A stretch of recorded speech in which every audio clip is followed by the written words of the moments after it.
Matius pasal 12. Murid-murid memetik gandum pada hari Sabat. Pada waktu itu, pada hari Sabat, Yesus berjalan di ladang gandum. Karena lapar, murid-muridnya memetik gandum dan memakannya. Melihat itu berkatalah orang-orang Farisi kepadanya, "Lihatlah, murid-muridmu berbuat sesuatu yang tidak diperbolehkan pada hari Sabat." Tetapi jawab Yesus kepada mereka, "Tidakkah kamu baca apa yang dilakukan Daud ketika ia dan mereka yang mengikutinya lapar? Bagaimana ia masuk ke dalam rumah Allah dan bagaimana mereka makan roti sajian yang tidak boleh dimakan, baik olehnya maupun oleh mereka yang mengikutinya, kecuali oleh imam-imam? Atau tidakkah kamu baca dalam kitab Taurat bahwa pada hari-hari Sabat, imam-imam melanggar hukum Sabat di dalam bait Allah, namun tidak bersalah? Aku berkata kepadamu, di sini ada yang melebihi bait Allah. Jika memang kamu mengerti maksud firman ini, yang ku kehendaki ialah belas kasihan dan bukan persembahan. Tentu kamu tidak menghukum orang yang tidak bersalah, karena Anak Manusia adalah Tuhan atas hari Sabat." Yesus menyembuhkan orang pada hari Sabat. Setelah pergi dari sana, Yesus masuk ke rumah ibadat mereka. Di situ ada seorang yang mati sebelah tangannya. Mereka bertanya kepadanya, "Bolehkah menyembuhkan orang pada hari Sabat?" Maksud mereka ialah supaya dapat mempersalahkan dia. Tetapi Yesus berkata kepada mereka, "Jika seorang dari antara kamu mempunyai seekor domba, dan domba itu terjatuh ke dalam lubang pada hari Sabat, tidakkah ia akan menangkapnya dan mengeluarkannya? Bukankah manusia jauh lebih berharga daripada domba? Karena itu boleh berbuat baik pada hari Sabat."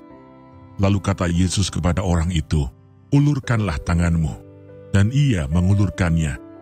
Maka pulihlah tangannya itu dan menjadi sehat seperti tangannya yang lain.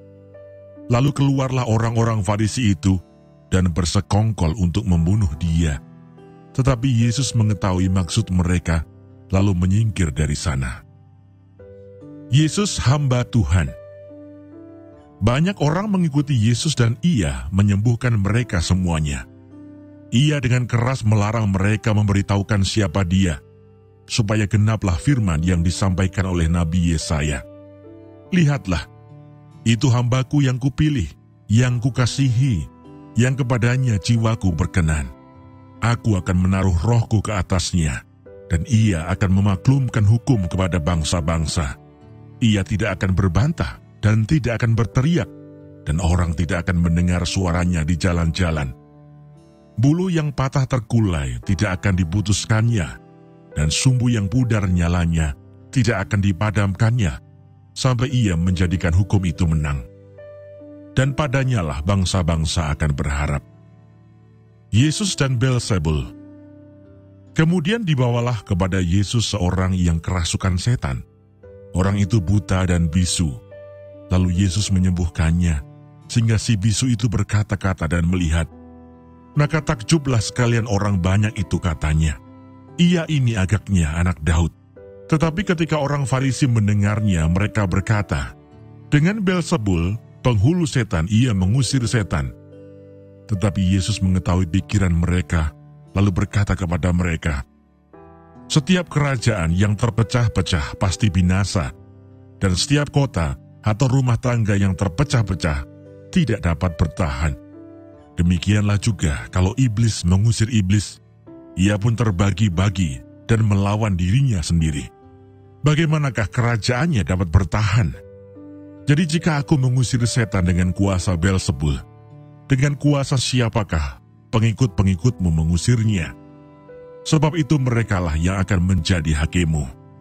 Tetapi jika aku mengusir setan dengan kuasa Roh Allah, maka sesungguhnya kerajaan Allah sudah datang kepadamu.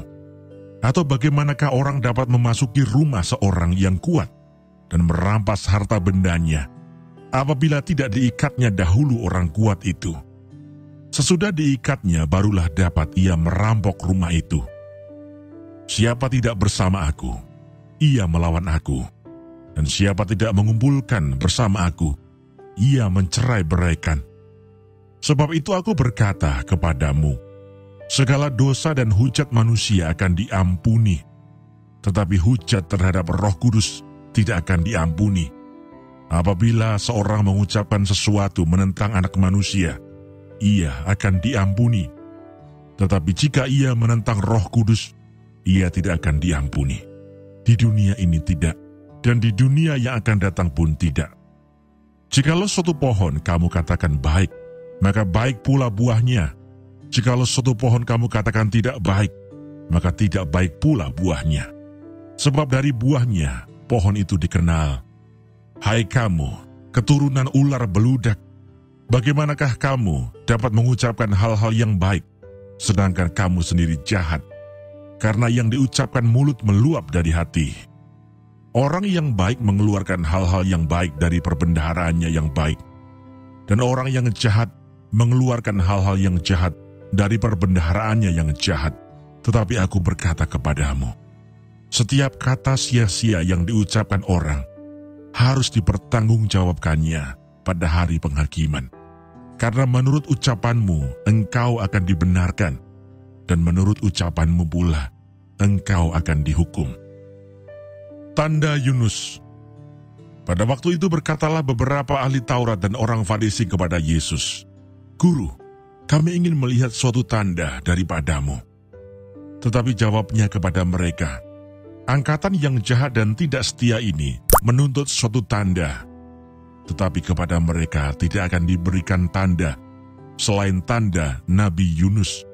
Sebab seperti Yunus tinggal di dalam perut ikan 3 hari 3 malam, demikian juga Anak Manusia akan tinggal di dalam rahim bumi 3 hari 3 malam. Pada waktu penghakiman, orang-orang Niniwe akan bangkit bersama angkatan ini dan menghukumnya juga. Sebab orang-orang Niniwe itu bertobat setelah mendengar pemberitaan Yunus, dan sesungguhnya yang ada di sini lebih daripada Yunus. Pada waktu penghakiman, Ratu dari Selatan itu akan bangkit bersama angkatan ini, dan ia akan menghukumnya juga. Sebab Ratu ini datang dari ujung bumi untuk mendengar hikmat Salomo. Dan sesungguhnya yang ada di sini lebih daripada Salomo. Kembalinya roh jahat.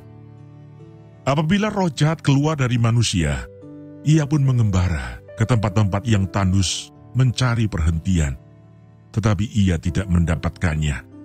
Lalu ia berkata, aku akan kembali ke rumah yang telah kutinggalkan itu. Maka pergilah ia dan mendapati rumah itu kosong, bersih tersapu dan rapi teratur. Lalu ia keluar dan mengajak 7 roh lain yang lebih jahat daripadanya, dan mereka masuk dan berdiam di situ. Maka akhirnya keadaan orang itu lebih buruk daripada keadaannya semula. Demikian juga akan berlaku atas angkatan yang jahat ini. Yesus dan sanak saudaranya. Ketika Yesus masih berbicara dengan orang banyak itu, ibunya dan saudara-saudaranya berdiri di luar dan berusaha menemui dia. Maka seorang berkata kepadanya, lihatlah ibumu dan saudara-saudaramu ada di luar dan berusaha menemui engkau.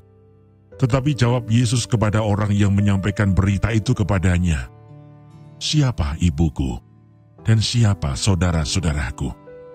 Lalu katanya sambil menunjuk ke arah murid-muridnya, ini ibuku dan saudara-saudaraku. Sebab siapapun yang melakukan kehendak Bapa-Ku di surga, dialah saudaraku laki-laki, dialah saudaraku perempuan, dialah ibuku,